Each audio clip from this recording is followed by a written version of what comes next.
कुपोषण।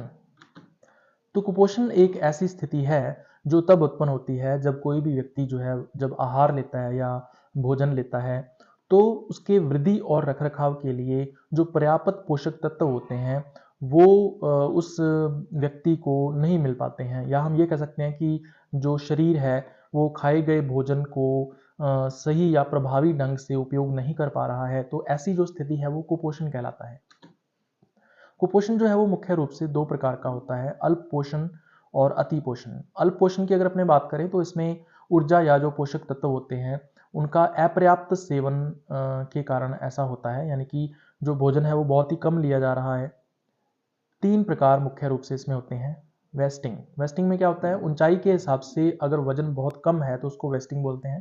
दूसरा है स्टंटिंग, अगर उम्र के हिसाब से जो ऊंचाई है वो बहुत ही कम है तो उसको स्टंटिंग बोल देते हैं। उसी तरह से अंडरवेट, जिसमें उम्र के हिसाब से अगर वजन कम है, जितनी उम्र है उसके अकॉर्डिंग वजन नहीं है तो उसको अपने अंडरवेट बोल देते हैं। तो ये अल्प पोषण के कारण होता है।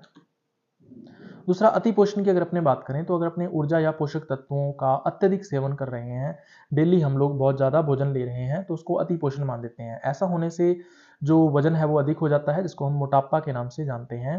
तो इसमें क्या होगा, जो शरीर है उसके विभिन्न भागों में जो वसा है उसका जमाव हो जाता है, जिसकी वजह से विभिन्न जो रोग हैं वो बनने लगते हैं। तो कुछ गैर संचारी रोग होते हैं जो कि अति पोषण के कारण बनते हैं, जैसे टाइप 2 मधुमेह है।